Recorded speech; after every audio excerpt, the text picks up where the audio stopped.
Hello, good evening, and welcome to the Majority Show. My name is Mark Devlin. I'm the host on what is Scotland's number one chat and politics from an anti-nationalist perspective. We go out live every Wednesday at 7 p.m. So please do tune in next week and see even more. But you've not even experienced how great this show is going to be. This is a major show, of course, today. We'll come to that in a second. I'm here tonight with co-hosts David Griffiths and with also Mary Devlin. David, how are you this week? I am good, but I'm spending way too much time working in cold, dirty flats. Oh, that's the perils of being a landlord.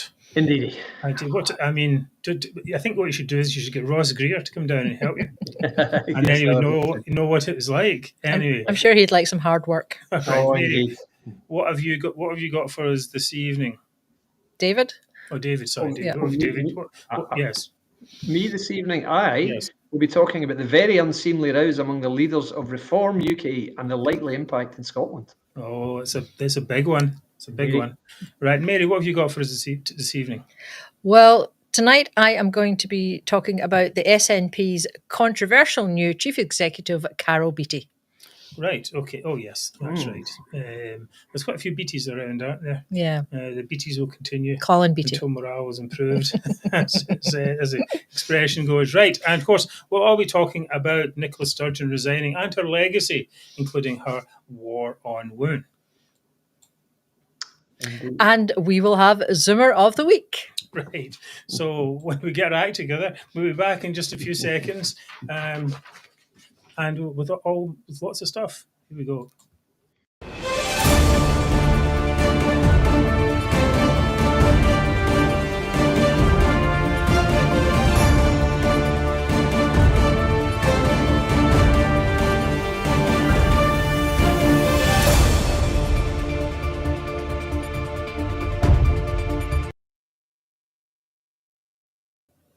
Right, welcome back to the Majority Show, Scotland's number one politics chat. My name is Mark Devlin. I'm the host. I'm here tonight with David Griffiths and Mary Devlin as well. Our aim here at the Majority is a better Scotland without the toxic nationalism that's strangling Scotland's potential.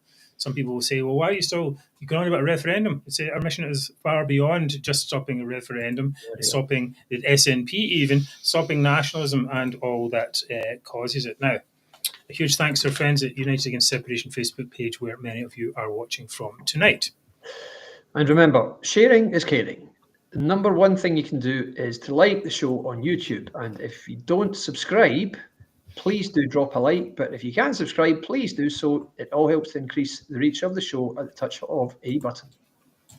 And as usual, I will be managing the relentless flow of comments. So please keep them short and snappy, and I'll try to put as many up on screen as I can. Yes. Okay. What we got? All right. Okay. And yes, my reading glasses broke, so you can enjoy these beautiful, £1.99 out of Home Bargains specs. Anyway, right. Let's get going. We have finally Nicola Sturgeon, an incompetent, divisive chancellor who took Scots for a multi-decade ride, is gone. She decided she will retire as an MSP before the next holiday election. David, did she actually say when she would actually step down, or just at the end of the term? I think, from what I can see, she just said she wouldn't be seeking nomination to stand again. I don't think she's going to stand down before that. She might, but I think all along she said, I've had enough. I'm not standing again. So yeah, well, there you go. There's usually, when it comes to that period of purdah or whatever it's called, isn't that when people who are standing down stand down? Yeah.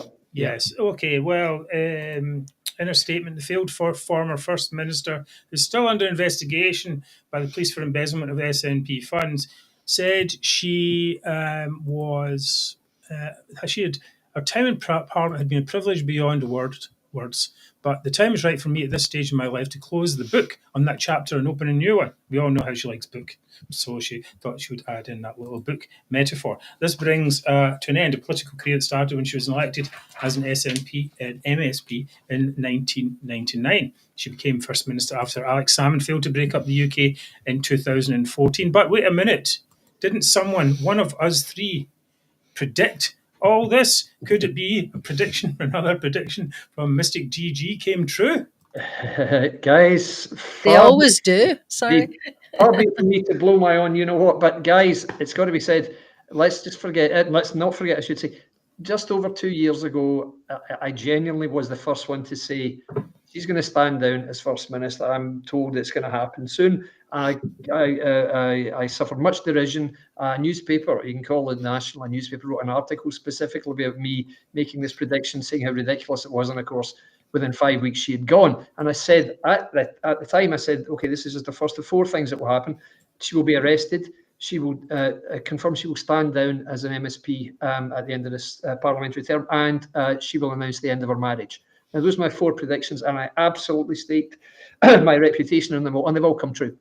And it was the only surprise was the order of the last 2. I thought she would announce she was standing down before she said that her marriage was over, but she couldn't wait, obviously, to tell us all that she was leaving Peter. So all 4 predictions were correct. Now, just to say, this is not me saying how wonderful I just felt it was going to happen. I thought it was obvious.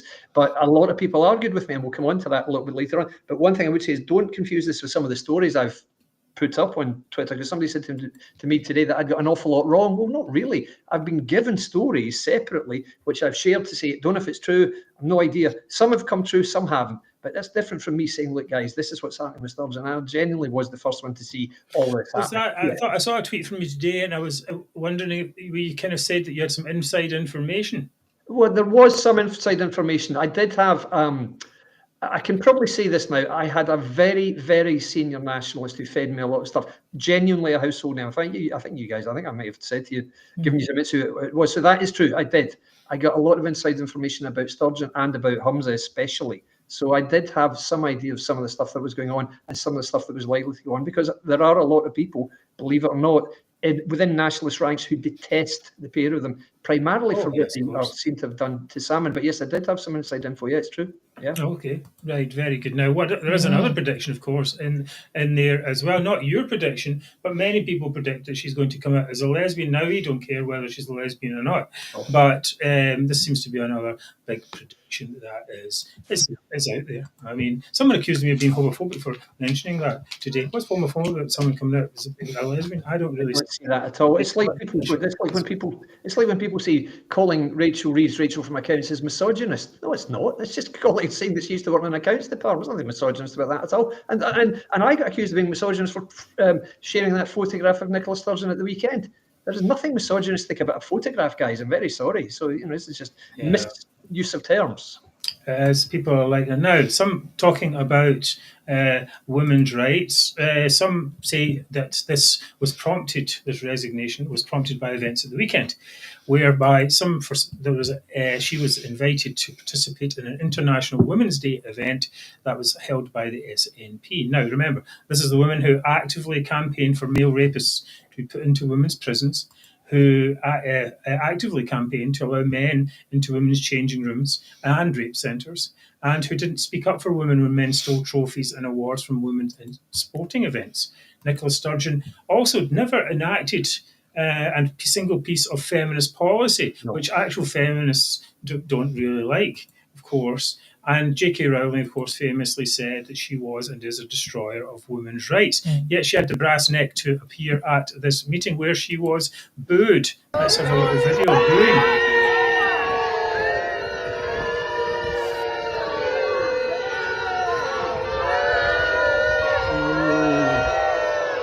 I'm sure I'll join in. It's like the 2-minute hate.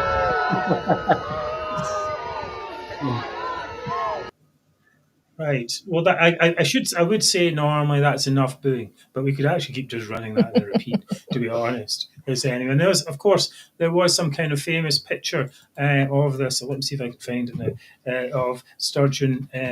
I'll find that while you're talking about this, actually. Now, David, she turned up and was booed with chants of "shame on you," and protesters held up signs saying "women want their stuff back" and "stop self-ID by the back door." Now, Susan Smith from For Women Scotland said Nicola Sturgeon betrayed so many women with her wholehearted embrace of self-ID and her pig-headed determination, that must be, to push gender recognition reform at any cost. Not only did she refuse to talk to critics, she went out of her way to lie about women's rights activists, including members of her own party, and exposed them to threats of violence. Her laughable claim to be a feminist only rubbed salt in the wound.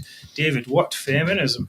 Well, I've got to say I agree with every word of that. I mean, I was at a couple of events for Women Scotland organised, one outside Holyrood, and I saw, and I'll never forget the sight of biological males in dresses, wearing beards, or with beards wearing dresses, screaming abuse at mainly elderly lesbian women and calling them witches. And that's what I saw there that day. And the only political party, that was outside Holyrood at a demonstration, the only political party that stood alongside the women were MSPs from the Conservative Party. Inside, the SNP MSPs were looking out, tweeting very, very sneery stuff, very dismissive stuff about women protesting on behalf of women's rights. And I thought, what on earth is feminist about a bunch of biological males screaming abuse at lesbians? Where's the feminism there, guys? Ludicrous. Yes, it's a very strange one indeed. Now, I did find the picture here. Where is it? Let's look at that. This almost iconic one. My pictures now. Hold on. Yeah, kind of almost iconic image of Sturgeon there from behind with all the people protesting. We won't mention her Bob the Builder jeans that she was wearing. Maybe go with the tank top that she was wearing to the Alan Cumming event. You know, I mean, perhaps, with all that money, which we'll come on to, she could have maybe spent some money on better clothes. Now, let's talk about the legacy here. Sturgeon said she's proud of her legacy. What is this legacy exactly? On education, she once said famously, judge me on education, but she left a generation of kids with declining standards. So bad, even stopped reporting them to international standards agencies. Class sizes were supposed to get smaller. They never did. And then she masked them unnecessarily for a year, just to show she was different from England. Surely one of the most despicable things any politician did during the pandemic. She basically forced schools to mask children just to be different from England, when England said it was not necessary. And it was for about a year as well. Yeah. For an extra year. Yes. It is an iconic image. Children all had their faces were all broken out in rashes and spots and everything because of the having to wear the mask for so long every day. Terrible. Terrible. Right, now, talking about the pandemic, she used her unnecessary daily COVID briefings to bolster her own personal image and is on record as wanting to use the pandemic as an opportunity to try and break up the UK, all while simply copying the UK's proposals 2 weeks later. There was nothing, the whole spectacle of her going to these Cobra meetings and then blabbing out to the press before the official announcements also as well. Or let's just talk about health. How many Scots have died under her tenure from drug overdoses? We have at least, we're talking 1,300 a year. Drug and alcohol. Right, drug and alcohol deaths. Tens of thousands of people have died, many of them unnecessarily because of government policies. And the best they can do is put some room down in the East End of Glasgow there, consumption room, that's it, rather than addressing the root cause, now, which we've talked a lot about with people like Anne-Marie Ward, Colin McGowan, people who are at the sharp end of addiction in Scotland. Now, David, so can you point to any policies, serious policies that was proposed that, there are probably one or two, but let's have a look. What have you got? Well, you could possibly say that the child payment for low-income families is, it's debatably a success. An extra £40 a month, I think it is. Okay, that's quite nice. That's just spending UK money. So it is. That's all it is, and it's only because she's in the UK and we're still in the UK that she's been able to do that. But it's a nice thing to do. But eventually, of course, you will run out of the money you're gifting to people. So it's is that really a policy, though? That's it's the only thing you could say. Partially laudable. Yeah, it's not really. You're right. And as you said there, the fact that they keep trumpeting the baby box, a box, a cardboard box with some nappies and stuff in it, that's a policy, is it? My God, to give to new mothers. Right, okay, terrific. But look at what she's achieved under her. Where are we really? And it's what she's been in charge since, what is it, 2014, which is what, just it was what, 8 years? 11, 11 years ago. Cause of independence is further away than it ever was. Seeking a Supreme Court ruling was a massive gamble that completely flopped. It backfired. I don't know why it wasn't a gamble. She knew it was going to fail. I did, but I think that it was just to give her a get out because she promised a referendum. So because of that, she said, "Okay, I'm going to go," and she thought she was going to get a win because it would look like the hated British establishment siding against her. Instead of that, everyone just thought, "Well, we knew you couldn't do it, so why did you waste our time?" And that just again helped to precipitate her exit. And so, really, as a result, the main thing she achieved is to make it virtually impossible for there ever to be another referendum. Because why would there be? No UK government will give them one, so it's just not going to happen. And that's thanks to her, really, because she proved that you can't do it in Scotland. So putting it in a manifesto is a waste of time, genuinely. Yes. She was still talking about it today, though, wasn't she? Yes, so she was indeed. Okay, let's just, before we get to that, we will talk about another disastrous thing she did, which was the power sharing agreement with the extremist Scottish Greens. An agreement that caused so much damage, not only to Scots, it caused the career of her successor, Hamza Yousaf, as well. I mean, that's good policy. The agreement also highlighted that the fact that the SNP don't have any policies other than an unattainable fantasy of breaking up the UK. And who was responsible for that? Nicola Sturgeon, of course. She unnecessarily outsourced her policy making to a tiny minority of batshit crazy Greens, with all the disastrous results you might expect. So whenever you see Lorna Slater, who we may see a little bit later in the show, whenever you see Lorna Slater, there you could, getting up on her high horse, then you could say, well, that's Sturgeon. It was to blame for that. She made them into something, didn't she, David? Indeed, she did. I mean, it was just a lot of people at the time. I remember saying it's a real success that after the 2021 election that we haven't allowed the SNP a majority. They're one short, and I said, hang on, that's not really the case. They're in coalition with another pro-independence party, and a couple of guys said to me, "No, just wait and see some of the insanity that the Greens foist on the SNP." And it was true. Really, it did that. They really did help to lose them credibility. So, I mean, at the end of all that, legacy, I mean, my view of Sturgeon's legacy, I tweeted some images today of her true legacy. Firstly, a rapist who decided his name was going to be Isla Bryson, standing on the phone in leggings with very highly visible male genitalia. This is a person that Nicola Sturgeon's government put into a women's prison, guys, okay? So that's legacy number one. Shortened doors and standing staring, saying, well, I think it'd be a really good idea for an increased flow of air. Shortened doors in schools where these doors act as fire doors. I mean, my God. And then possibly the most distasteful image of all is Sturgeon posing for a photo and looking very thoughtful. At Auschwitz, for God's sake, But really, I think in decades and hundreds of years to come, if anyone is writing about Sturgeon, they'll write about the part she played in trying to get Sam and her ex-boss put into prison. This will be like some of the machinations in Henry VIII's court. It's going to be like Yes, we need a Shakespeare of that time. Treachery. To go into all the details of it. Yeah, indeed. Future robot Shakespeare. Well, Shakespeare indeed.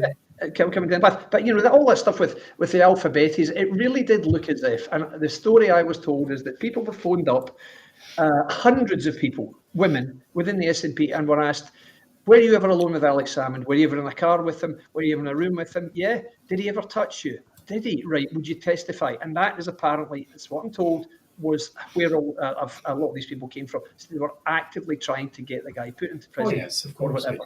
Yes. That's a legacy.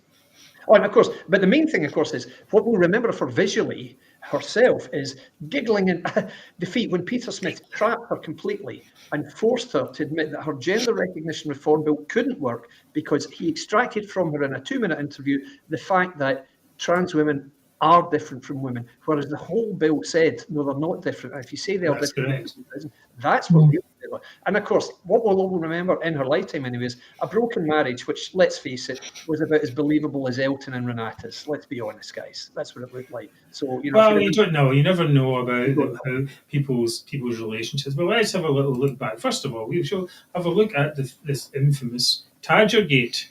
There it is there. On a full display, and that seriously damaged that item. Seriously damaged. Seriously damaged. What's his name? It's called Hamilton as well. And then of course we have this infamous, which we played this last week, but it's always worth a play again. Sturgeon getting tied in knots over trans women. You haven't answered that question. Well, that's not the point that we're dealing with That's here. the question I'm asking. Trans women are women, but in the prison context, there is no automatic right for a trans So woman. there are contexts where a trans woman is not a woman. No, there is there is circumstances in which a trans woman will be housed in the male prison estate. Is there because any of the context nature in of which the a crime. woman born as a woman will be housed in the male estate? Look, we're talking here about trans And I'm women. now asking about women born as women. I don't think there are circumstances there, but So it's different for trans women. well, yes, and I'm not. So they're not equal. That is not. There is a risk assessment process done for trans women that takes account of the nature of the crime. Clearly, significant concern arises out of sexual crime and whether it's appropriate for them to be in a female prison or a male prison. Well, that was the torpedo that sank the good ship Sturgeon, or not so good ship, the pirate ship, maybe you can say. Yeah. Anyway, so let's have a wee break. Destroyer. We'll have a little break here, and then we will come. Yeah, exactly. Why were they let into the government? They should never have been let into the government with only 5% of the vote. Okay, we'll have a wee break here. We'll come back. We're going to talk about the cost. I'm going to talk a little bit about reactions as well to it as well, and then we'll see where we're at after all that. Okay, yes, they have got interest. Okay, let's move on.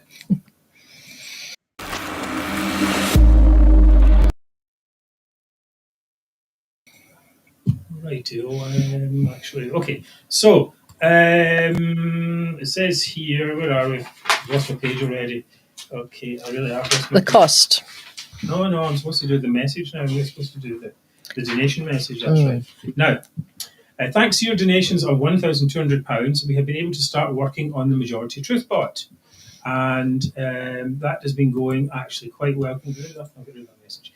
If you haven't heard of this before, Majority Truth Bot is an automated system to counter nationalist misinformation and lies, primarily on Twitter, or X as it's now known. The way it works is that when you see some nationalist lies, you can simply reply with Majority Truth Bot, and it will automatically tell you the truth, which is quite good.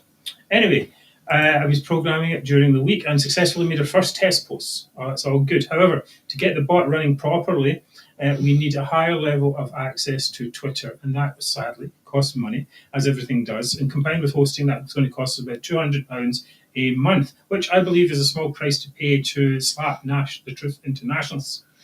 So £200 a month is £40. 40 people times a £5 each a month. Now, we just started doing this the other day, and I've got the link, Majority Truth. That's not actually the right link, but I'll put the right link up on the show here. But you can go to our social media and see the link for it. Now, we're incentivizing you to get donating. Now, this is a good part. Listen carefully out there. Okay, a very special deal. If you do donate to us either £5 or £10 a month, then after a certain time, we will send you a free Majority t-shirt, just like this one.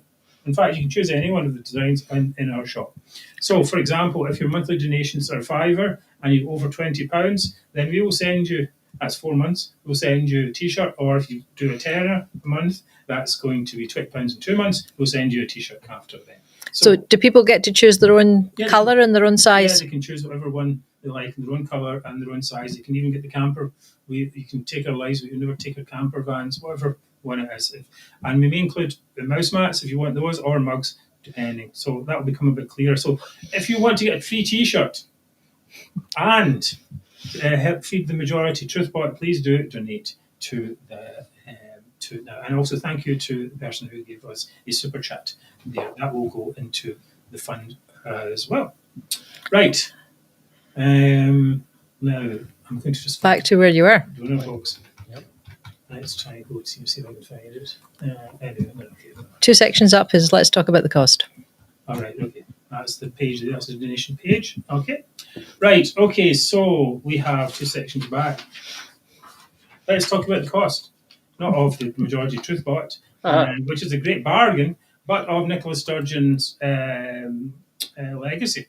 Before the show, I asked on Twitter if anyone could calculate how much money that the UK taxpayer she had taken from the UK taxpayer during her tenure, and it comes to £3.25 million. which is 27 years of £72,000 MSP salary, £100,000 times 9 years for the First Minister's salary, and £54,000 times 7 years for ministerial salary. On top of that, we learned today that she'll get a £75,000 resettlement fee for stepping down, and will, from the age of 65, get a pension worth £62,000 a year. Good money if you can get it. Is Sturgeon, David, is Sturgeon a great advertisement for shutting Holyrood down? Indisputably, unquestionably, yes, she is. Now, let's just look at one little reason, possibly, why I say that. Last month, as I think I may have shared, I think I did share on Twitter, I was told that a certain soon-to-be divorced, current and soon-to-be ex-MSP female is allegedly purchasing a new property in Edinburgh's Newtown at a cost variously thought to be between £1 million and £1.5 million. But it can't be Nicola Sturgeon, because we've been told her matrimonial home can't currently be sold. That's the home she shares with Peter Morrell, because he still faces charges. And so because they relate to embezzlement, presumably that house can't be sold because under suspicion that might be proceeds of criminal activity. You would assume. That's just a guess. I don't know. Anyway, so given that, she can't sell her house. But what's her backbench salary, MSP's salary? You just said there, £54,000. So that's all her current take-home, or current pay. How do you then, on a salary of £54,000, buy a £1 to £1.5 million house when you can't even sell your own dwelling place? How does that happen exactly? Where's this money coming from? Maybe it's her use of a separate company for her extracurricular activities, which we know about. So, I mean, it's just, to me, it just says, if there's anything that screams of, people coining it in undeservedly, it's Nicola Sturgeon's activities, and everything that she does, frankly, just it smells. It really does. And I was massively interested also to see some of the figures about Alex Salmond's estate. So it seems that being a First Minister is an extraordinarily lucrative profession, guys. So maybe we should all stand for election again, because I'm really liking the sight of those numbers there. But I mean, let's face it, in terms of the way she was, we keep hearing from Joe Cherry, of all people, how disgraceful she was and how her conduct was deplorable, never listened, bullied people, never took any criticism seriously, did not want to hear from anybody at all, particularly Joe Cherry. So obviously her conduct was awful. Her signature policies, named person, GRR, India Refuge, all failed miserably. They were all basically thrown out, kicked off the statute book for various reasons. And she's been absurdly over-rewarded for failure. If you want a synopsis of what has gone on with devolution, just study Nicola Sturgeon's career, because from the start she's been an absolute disaster. And she presided over a litany of totally disgracefully overpriced rubbish, frankly. She may as well never have bothered. What she achieved is just nothing whatever. She's taken everything backwards. She's made Scotland worse in every aspect of certainly her public life. Deplorable, really, really dreadful.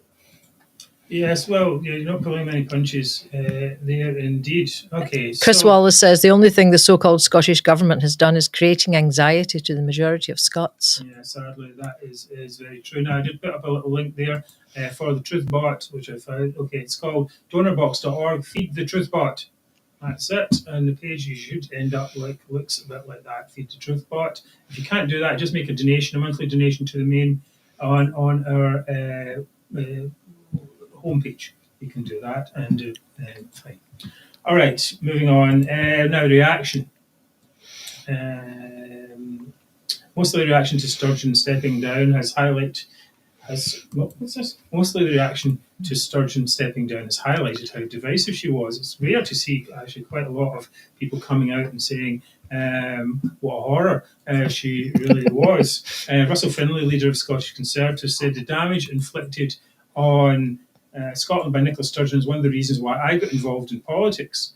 Yeah. Today I lead my party's debate on the harmful legacy of our toxic gender self-ID policy. And then he posted a list of 61 failures. Yeah, actually there as well. But I do wish politicians would stop the kind of statement that's put out by Anna Sarwar today. Anna Sarwar said, basically, Nicola Sturgeon has been a leading figure in Scottish politics for 20 years, but I have known her in local politics for almost 30 years. While I have had many disagreements with her, I never doubted her passion for Glasgow and Scotland. I wish her well for the future. I just don't really get this. It's like this is a woman who destroyed Scotland, who destroyed the Labour Party in Scotland to some extent as well, and you're wishing her well. Why? Why would you do that? It's like, yeah, we're all buddies behind the scenes. That's exactly the kind of politics that people don't want to see at this moment, that we're all chummy and behind the scenes. Oh, yeah, we love you, Nicola, we'll send you flowers. All this type of nonsense. That's the thing. And someone said here on our feed, it's like congratulating Jimmy Savile for his work with kids. David. Well, yeah, indeed. Well, these are the standard platitudes we hear every time a senior figure moves on, really, or talks about stepping down. I detest it. Also, I really don't like it. I find it nauseating. And the stuff I hate most is when a new MSP, a new First Minister is announced, and everybody claps. I could not do that. I couldn't be in the chamber when that stuff happens. I'd have to leave. I could join that sycophancy. It's just maybe it's one of these things, though, when you become a politician, that's the kind of things you do. But you don't have to. The thing is, you don't have to do that. No. That's the thing. You can just say, no, I didn't like that. She was a cow. I mean, really, that's it's. I think people respect you more for that rather than, oh, yes, oh, for, she had tremendous passion for Scotland. Like, I don't think so. She destroyed the country, to tell the truth. You just say, I didn't agree with a single thing she did, and Scotland would be a lot better if she'd never been involved in politics. Yeah, I would say something like that. See, we have to reflect on the fact that her main cause, independence, is absolutely further away than ever after several years of her leadership and her appointed successor taking over and ruining it. So really, what's it been all about? Frankly, it's been a failure, so good luck. Try again if you want, guys. I think the media is something like that. Shut up. No. The media is a part of this as well. I saw this interview. So, if it wasn't for the case that I am confident this will have been rectified by the time I'm in my dotage, which for the record is a long time in the future, then it would be obviously not delivering independence. But by the time I'm in my dotage, I'm confident we will have delivered independence, so that'll be fine. So basically, she's saying there when she's in a dotage, unusual word, but anyway, that she will be delivered independence. Right now, I think, why is she allowed to say this in media without any pushback? It just begs so many questions that Scotland's compliant media just never ask. For one, what's your path to breaking up the UK then, if you think it's going to happen? Right. The second one is, who's we? She says, because the majority of Scots don't want to break up the UK. So we'll get our independence. There's no we. There's no we here at all. And then the other bit is, and this is probably the most important one, is like, well, if you couldn't get it, who do you think is going to get it? Weren't you the best politician of your generation? Alex Salmon couldn't get it, but you said you could get it. You went for years saying you could get it, but you didn't get it. So who is better than you that's going to get it? This is the first question these people should be asking. Quite right. It's like, we had enough of your bullshit. Had years of it. This is the chance now you're resigning to put you on the rack instead. But so it's a shameful capitulation from the Scottish media. Now, David, do you think the media is responsible for prolonging Scotland's nationalist nightmare? I do very much, as I'll cover in my Zoomer. Just one second. I just want to answer Claire saying here. Claire here is predicting that Reform will win some seats. I'm going to do my piece on Reform, Claire. Keep listening, because I will talk about this, and I don't disagree, to be honest with you, but keep listening, you'll hear. Anyway, so do I believe that the Scottish media, or the media, is to blame for prolonging the nationalist nightmare? Totally, is what I would say. The Scottish press has singularly failed to put Sturgeon on the spot, exactly as you've just said. The London-based press has been even worse. Anytime they interview any of them, it used to be Blackford was terrible for this. They would say something like, well, so what do you think then? Doesn't really look like it looks like it's just as well that Scotland is still in the UK because we're going through COVID, and obviously it'd be very difficult. And he would come up with, well, that means you think we're too wee, too poor, and too stupid. And you could see the look of horror in the face going, oh my goodness, certainly didn't mean to say that. And this, for God's sake, do some research, people. What do you think he's going to say to that question? So it's ridiculous. The only journalists who ever did a passably decent job of questioning Sturgeon were Andrew Neil, Kieran Jenkins from Channel 4, Peter Smith of Brucine, and also Tom Gordon from the Herald's very good with her, particularly in press conferences. He was always very good, always landed blows. But you're right. I mean, this stuff about how wonderful she was, the most impressive politician in Europe, Sturgeon. My God, the European political scene must be pretty dead if that's the case. Jesus. So, no, not at all. And impressive, really? How impressive was she last Sunday at a political event when she walked in looking like well, I mean, I don't even want to see what she looked like, and getting booed. And we know that the one thing she cannot handle is ridicule. This is when I predicted at first she was going to step down. It's because people were openly laughing at her, and I knew that her prickly ego couldn't take it. I knew it. I just knew it, guys. And it's no surprise to me. I've been snipping at her for weeks, saying, "Come on, when are you going to step down?" And of course, it was only the day before that I said, "It's 18. We know it's going to be even higher soon, don't we, Nicola and Michael Matheson?" And duly the next day, she obliged and stepped down. So yes, she has. The media have kept this image going. It's ridiculous. They've made out she's something she's not.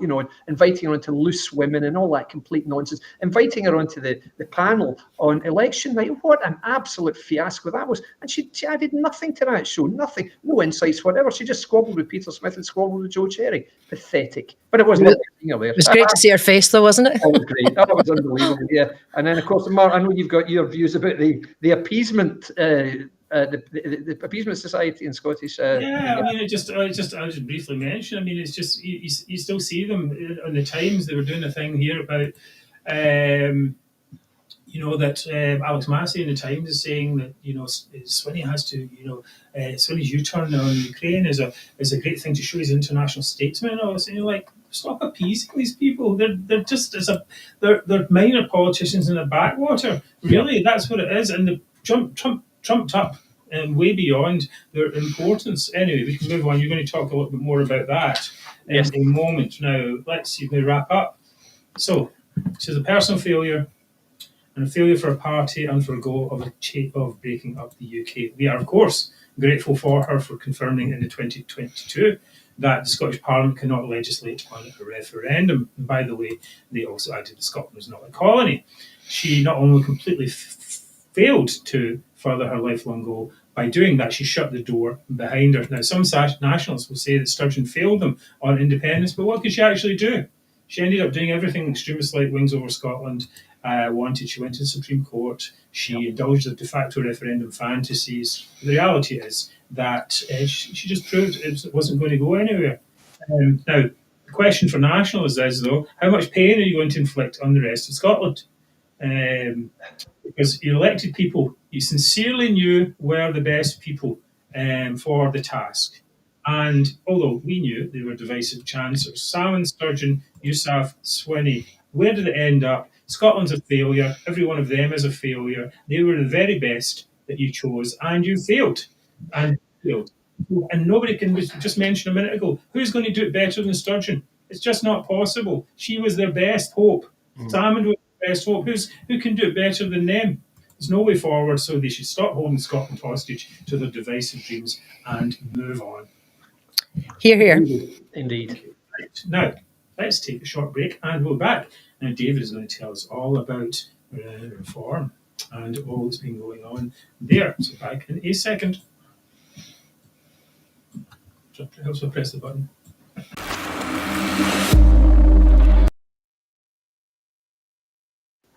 Okie dokie, David, you're up. Indeed. Right. Just to pick up another comment I just saw, Daz saying, have a change of a tune and reform. Let me just be clear here, guys, so everyone is crystal clear. Before I say this stuff about reform, reform in Scotland next year is planning to stand candidates in every constituency. They won't win one. They won't come second in one. Okay? Mark these words, because I'm not wrong. They will not win a constituency seat in Scotland next year.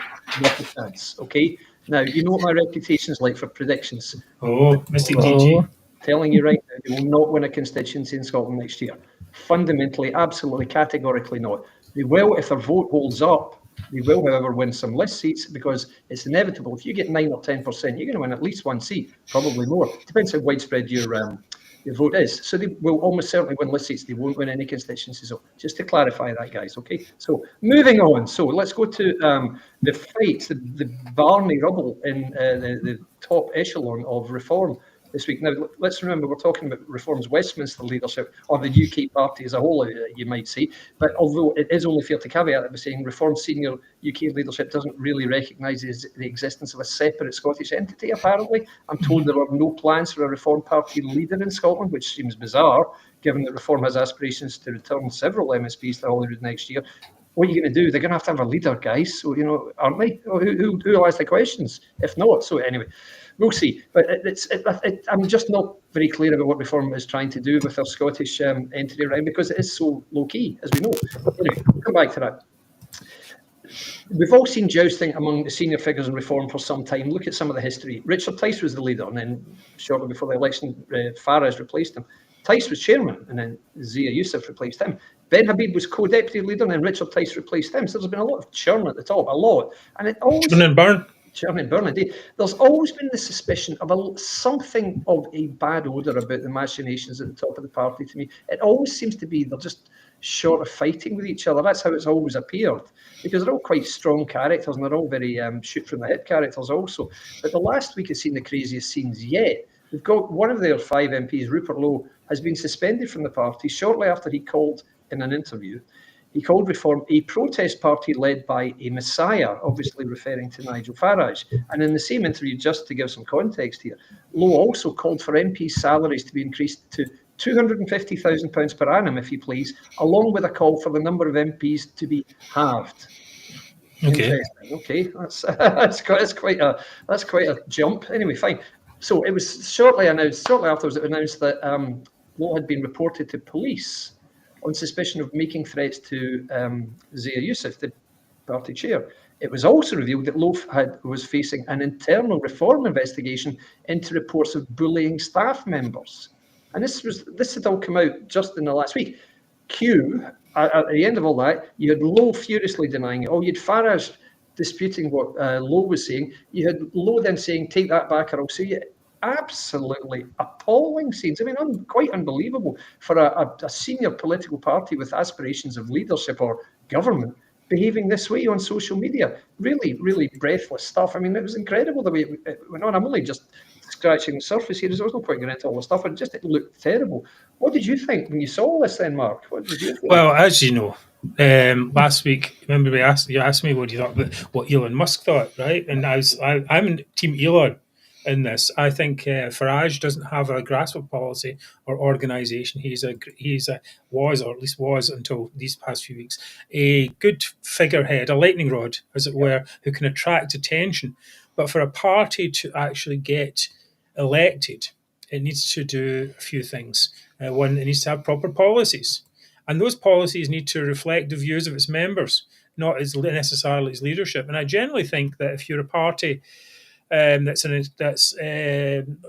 insurgent party, what you do is you try and gather around as much of the enthusiasm, you follow enthusiasm and evangelism as much as possible. And it seems to me there's a disconnect between Farage and the party grassroots. Lowe is much better representative of what people actually want. When Lowe says, for example, we want mass deportations, Farage shut him down on that. And this is the thing I think that Elon sees. Elon sees that Lowe is much more in the American style. I'm not saying in the sense of he's American. I'm saying he's in the style of the policies that are being enacted in America right now. Talked about this last week. People love the policies. Yes. I want to cut this government waste. I want to get rid of the illegals, cut the gender nonsense, cut the climate cult, all this type of stuff. They love all that. Lowe is the only one who's actually saying that. Farage isn't saying any of that. And it's not just that you need to say that. You need to have policies behind to actually enact all that. And that's what people like myself have been waiting for. Have been saying, well, where's the policies? Where's the meat? Where's the meat on the bones? Right. There's something there people could get behind. And now we'll get this situation where the one guy who's standing up and saying this is basically telling the truth, has been booted out of the party. Not only booted out, but then they've made up a whole load of nonsense about him being a bully and all this type of stuff. And now the police are involved. And it was just utter it's clearly nonsense, and it's clearly motivating. It just leaves people with the idea that this party is unprofessional. It doesn't have this idea of what policies are, and it's run by one guy who doesn't like any type of dissent at all. And this is important. I'm not everything about this, because a guy was saying, well, if you're going to defect to a party, you want to think, I'm going to defect to. So let's say you're going to defect from the Conservatives to Reform. Then you want to know that you're going to be listened to. Yeah. You're going to be part of the party, and there's a possibility you might become leader.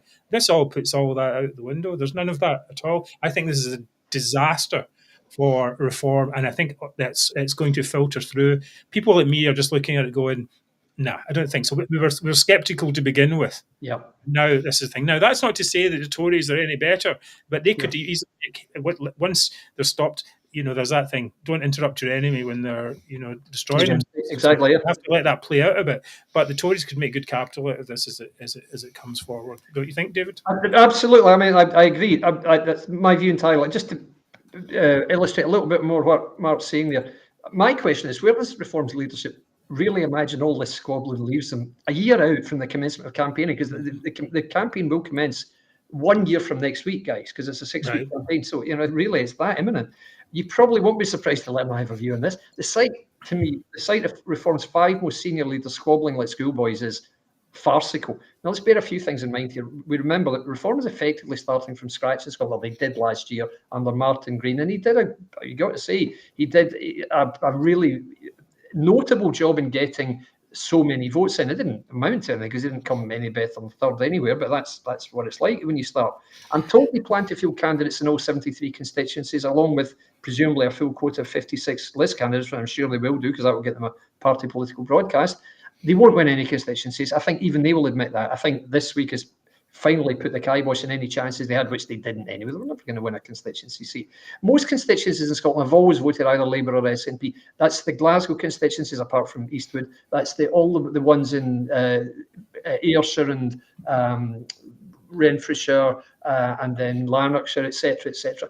We're not going to get Conservatives winning here. Conservatives haven't been the biggest party in Scotland in any election since 1955. So, frankly, how on earth anybody really thought that an even further to the right of centre party, led by 5 squabbling ex-English public school boys, is going to break that trend in Scotland across working class constituencies?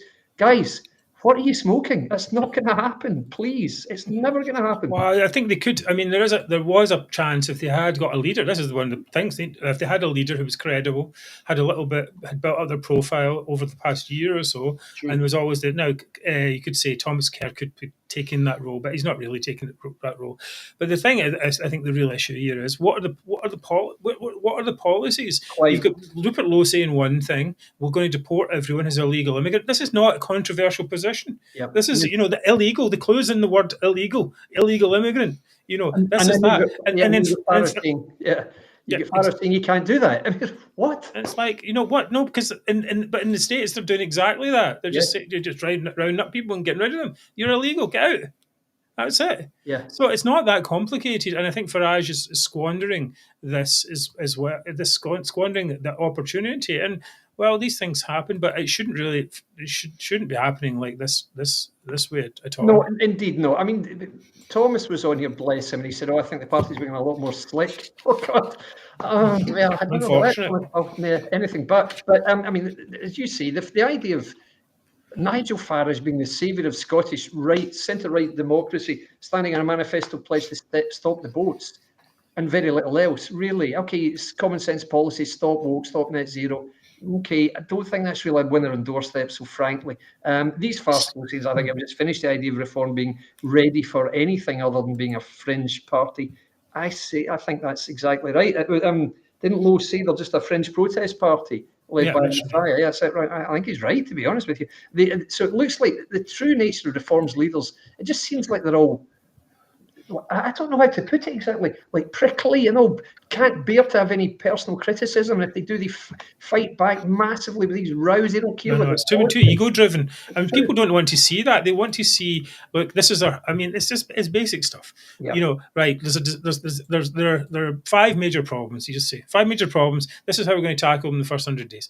Just like Trump did with his executive orders. Yes. Like whether you like Trump or not doesn't really matter. The point is, this is how you go about it. And Starmer didn't do that.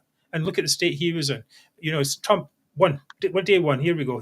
Everyone at press conference. This is what I'm doing. This is what I'm doing. Here what I'm doing. Now our system does work differently, than that. But still, you could be doing that same type of thing. Why aren't this is part of the problem as well? I think because the Farage isn't copying what's happening over there. He should be in front of the saying, right, this is what we're going to cut, this is what we're going to do, this is how we're going to do it. But he's not that type of person. No. Someone said to me that he sees politics as show business. Right? That's why it's not as actually to do the work. It's a different thing altogether, and that's why I think many of these problems are happening. He shouldn't actually been brought back in. I think that's the issue. And now he's in, and it's a challenge. You get any final words on this, David? Not really. It's just to say I think this has probably brought a stall to Reform's campaign in Scotland. I know, our friend Niall and Linda and these guys, they think it's going to grow and grow and grow. I frankly don't see it. I don't see what would make Reform's vote grow from here on the back. And not just in the back of this. It's a limited message. It's a limited offering, frankly. I know people are saying here, it resonates a lot in doorsteps in England if you see Stop the Boats. I don't think it does in, say, Cumbernauld, to be honest with you. I really don't. I don't know much about Paisley or Greenock or anywhere like that, or Hamilton. But are you really going to say what we need to do is stop these illegal immigrants washing up on the shore in say, Brighton or Bournemouth? I don't know. I really don't. I don't see it. Particularly, you see who's your leader? Nigel Farage. Really? Okay, great. I don't know. I think I believe it. Yeah, I think it's, and I think it may well get worse from here. Now there is a chance that they could regroup. Yeah. And do that, but I don't think they're not able to make the hard choices. That's what maybe it comes down. And it's not about. Someone made a comment under here, in a wee bit, said, it's because you hate Reform, David. I was actually addressed to. It's not about that. It's like, show us the policies. Exactly. I don't hate Reform. Let me tell you something. Whoever said that, next year when it comes, you know what I'm going to be doing next year? I'm going to be coming up with a tactical voting guide in constituency saying the best placed party to beat the SNP in every constituency. In the list, I'll be looking at places where Reform has a good chance of winning, and crucially, where they have decent candidates. Who are Reform's candidates, guys? Can any of you Reform voters tell me one candidate who's standing, other than, say, Thomas Kerr? Name another. I know one who is going to be standing. I know one, and I guarantee I will be campaigning as hard as I can to see her elected. I guarantee you that. So don't tell me I hate Reform. I hate very few things in this life. I hate the SNP. I will happily admit that. And I'll be doing everything to get the SNP out. And if Reform can help to do that, great. But if they're just going to get in the way, like they will do in constituencies, there's no way I'm endorsing that. And it's not because I hate anything. It's because I can actually do the electoral arithmetic, and I don't get it wrong. Believe me. So please hear me, because I'm not making this up, guys. Trust me. Trust Midget. I can't even say it. Mystic GG. This is the thing. Now listen to people out there. This is where do you get this kind of chat? You don't get this kind of chat anywhere else. Absolutely. This is the thing. This is what we talk. We see it. Talk it as we see it, and especially as it relates to Scotland. This is the thing. Now, if you really like what we do, you could always get a T-shirt, just like this fantastic Majority T-shirt, which is available at the shop. But even better than that, you could go and feed the Majority Truthbot, and you will get a free T-shirt after you've donated for a few months. I'm going to try and find the thing. I'm going to try and find the wee thing here. Yes, donate to the Truthbot. There it is. There, that's the thing. I'm going to see if I can put a wee QR Make a code ticker up. for next week. Yes, for that anyway. So So, looking for Mark, just to clarify, it's about £200 a month that we need. yeah, Every basically month we need £200. We don't. We just basically pay Twitter that money. We don't. There's nothing extra for us or anything like that. It's just money goes to Twitter. It's a cost. Right. Yes, it's a cost. So what it does is it lets us search Twitter quite fast, 15 times in 15 minutes, which is quite fast compared to what we're allowed at the moment. So we can scan. We scan once at the beginning every 15 minutes. We find who's asked requests, and then we push them out. So it's good. It's going to be quite good, and it's going to be a big help for people, because we're tired of all this nationalist nonsense. It's just the same thing over and over and over again, and let's just get automated responses to it instead of wasting our time dealing with that idiot nationalists. Because Right. we're just typing the same things over and over again, aren't we? Year after year. I see people arguing. You're like, we talked about this years ago. Why are we doing it again? Right. Okay. Going to talk. But you can still go to the shop and buy a T-shirt if you like, and you get the coupon as well. Right. We'll be back in a few seconds. Mary's going to talk about the new SNP chief executive, who is called Carol Beattie.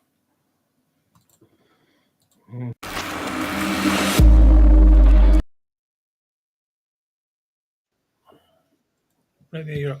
Okay, so the SNP have appointed Carol Beattie as their executive. She is the former chief executive of Stirling Council and now has the role permanently after filling it on an interim basis. Pretty much little remark until she caused an uproar for sharing posts on X that appeared to support the murder of the royal family.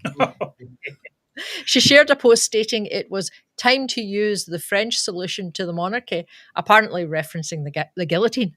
Oh, right. But listen, this was in response to a story about the Princess of Wales cancer battle. Oh, really? Nice, huh? Nice lady.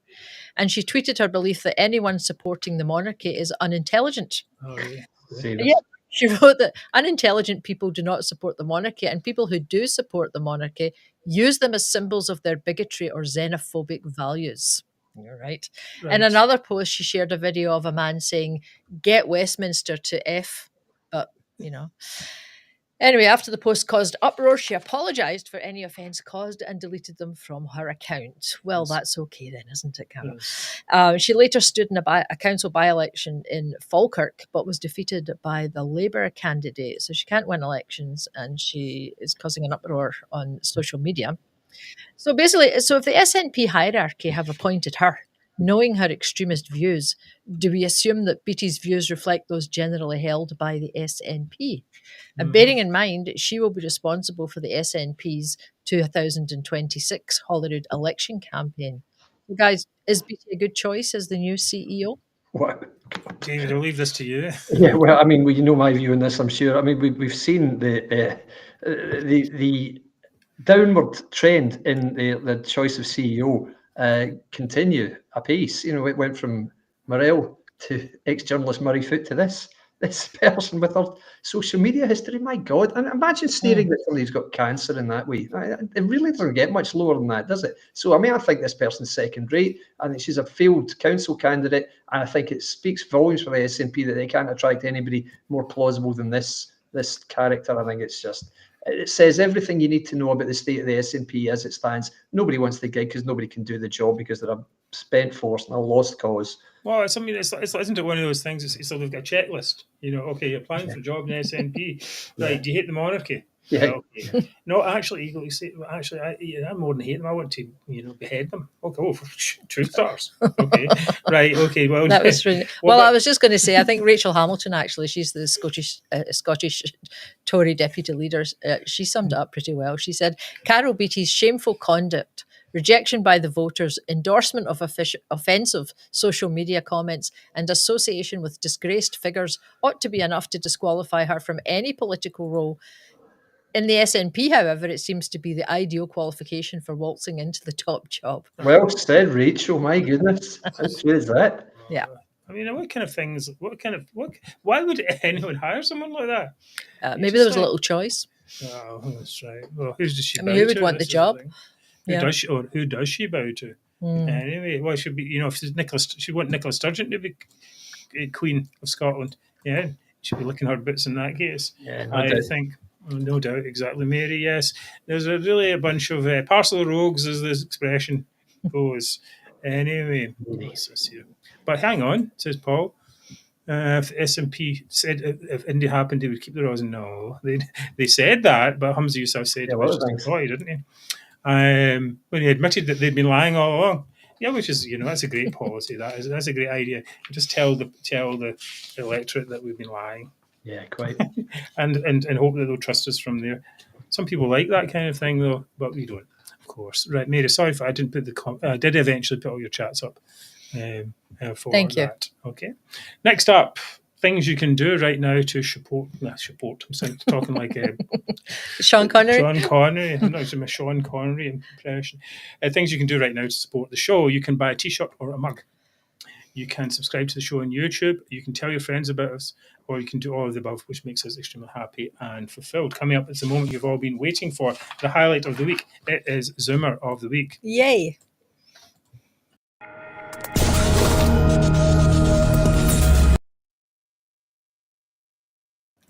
Right, my Zoomer of the Week is Lorna Slater. This is a quickie, so to speak, at the debate in gender reforms today. Slater, who has alongside of the rest of the batshit crazy Greens a fanatical desire to see men in women's changing rooms and men stealing trophies from women. She said it was fine. She was fine with gender-neutral toilets because she has one in her house. Now, perhaps if you're a man and you're walking by Lorna's house and desperate for pee, you might just want to walk right in there and do your business because she's no problem. Her toilet's gender neutral after all. Just pee away as you like. And when she says, who are you? You can say, well, gender neutral, innit? Because, Lorna, the toilet in your house may be gender neutral, but it isn't in public. This is the key point. You can put two ideas. You can have two brain cells. They can connect with each other to make a complex idea. This is instead of having one idea that's not connected to another idea in another part of one's brain. Gender-neutral toilets, though, are a disaster, I think, and they're a solution to a problem that doesn't actually exist. If you're a man and have male equipment, then you should simply use the male toilet. As a man, I don't want to use a cubicle when I go to pee. I want to use a urinal. It's much faster. That's what they're for. And you had a whole industry of, urinal makers doing that, exactly that. And forcing women to use dirty men's cubicles in the name of gender equality is just another assault on women's right to privacy and cleanliness, even as well. So anyway, now for being a total gender lunatic and not understanding between public toilet and a private toilet, then my vote goes to Lavvy Lorna. Right. That's funny. I like that. Oh yeah, it's good. Yeah. Good. Glad to keep you amused, mate. Right. All right. We will not discuss that then, and we will move on. I think Slater needs no discussion. Does she really? My goodness. No, it's straight from the horse's mouth. I mean, we could have a whole discussion about it, but really, let's not bother. We'll move on. David.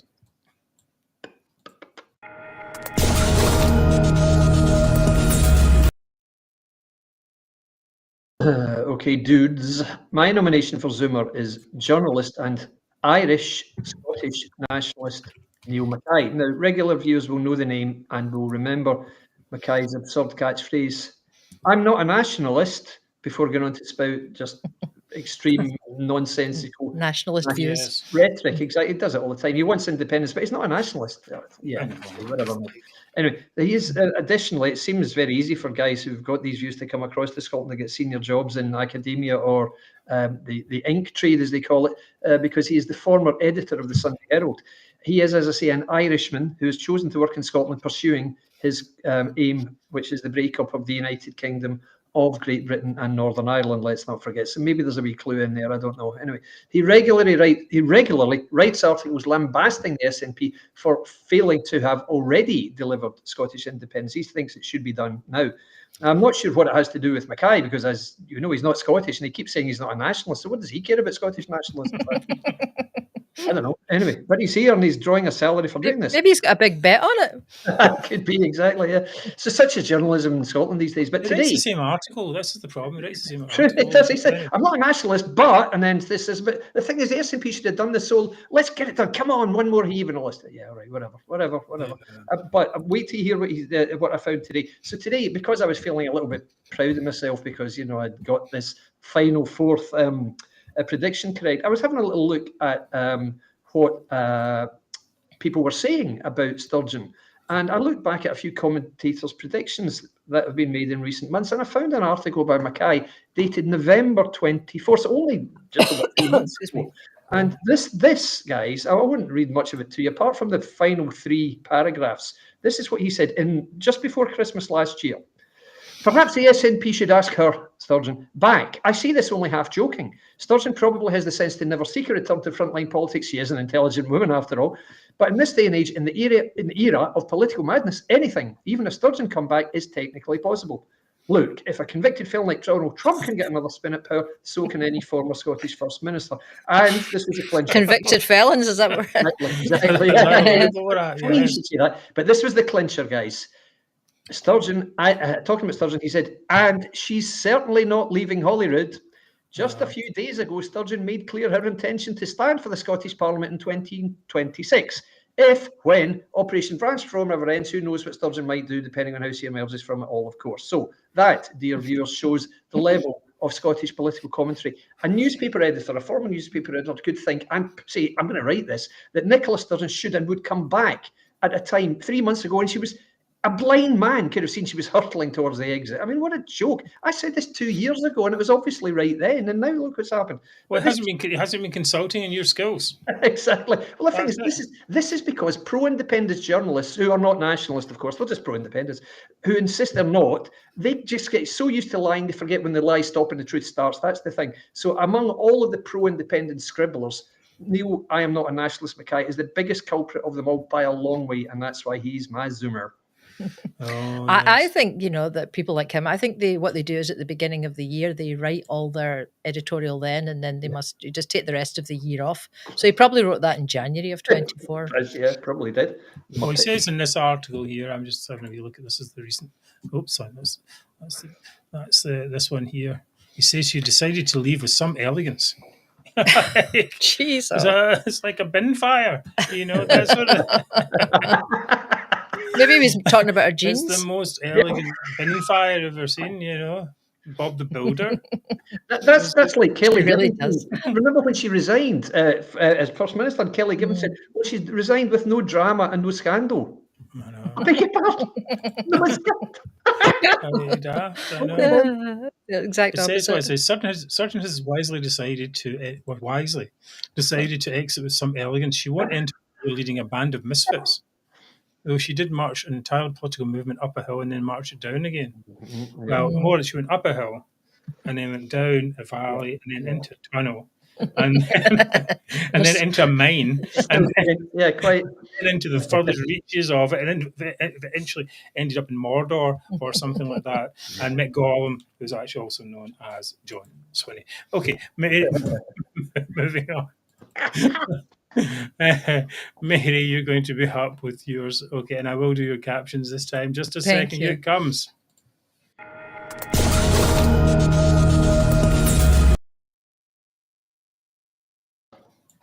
Thank you. My Zoomer of the Week is the most visited tourist attraction in Scotland, the National Museum of Scotland.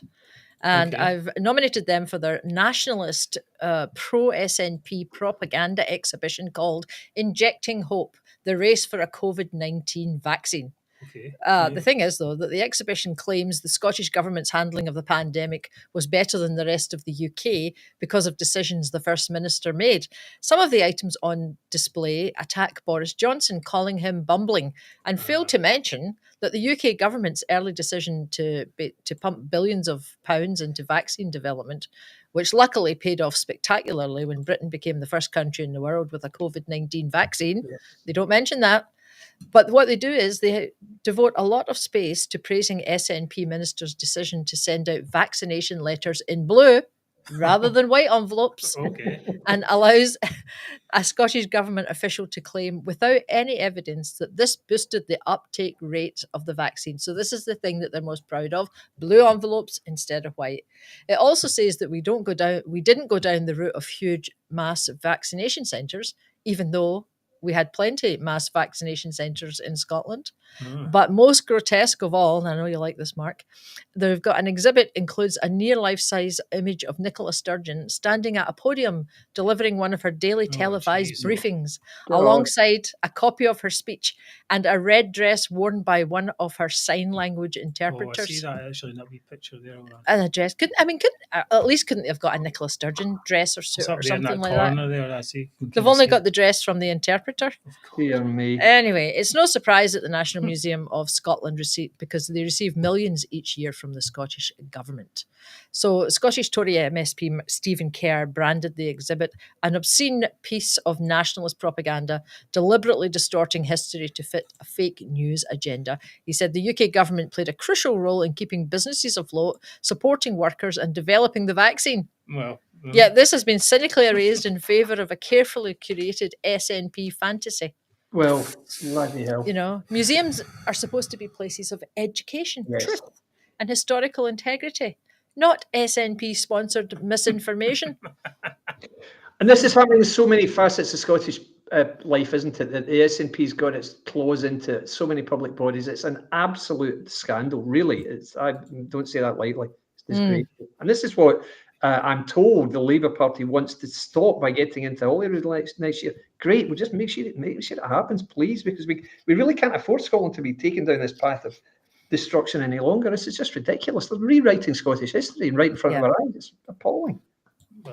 I think it's shocking. It actually makes me quite angry, this one. Yeah, no doubt. Well, it's just when you see it in front of you, right? You think, you hear, you don't want to think that. You don't want to think that your institutions have been corrupted. That's what it comes down to. It's basically a form of corruption. And you want to say these things are supposed to be impartial and that everyone should hate them from all sides if they're impartial. But, it's just they're cheerleading for one side, and that's not really very good at all. I mean, what are they expecting? As someone says here, Janet says, the SNP Nationalists will flock to see this. Who's going to go? Who's going to go? They're going to throw coconuts at it, as somebody says. That's it. Now, Mary, I get to decide. You get to decide. Your fortunes are in my hands. They okay. are indeed. So what have we got? Well, David, you're Neil Mackay. Yeah, I mean, he's just being Neil Mackay. I think he's just like, I mean, he obviously hasn't listened to you, so maybe he deserves it for that, but I don't know. If he doesn't know what's happening in the world. National Museum of Scotland, well, that makes me angry. It's kind of Zoomerish, but I think the winner is going to be Mark, because Lavvy Lorna makes me laugh. Right. I shouldn't laugh because, I mean, it's terrible for Scotland. Ridiculous, I know. But, I mean, she's just such an idiot. It really is. It's like I've got two brain cells in a galaxy. Rattling around. And maybe they might meet each other, but most likely they don't. That's what it's like. In the meantime, there's a giant screech going out across the universe, coming from her mouth every time she's in the Parliament. This is not the way we do things. I think it's just terrible. I mean, and the person who doesn't understand that a gender-neutral toilet in your home is not the same as a public toilet. Strangers.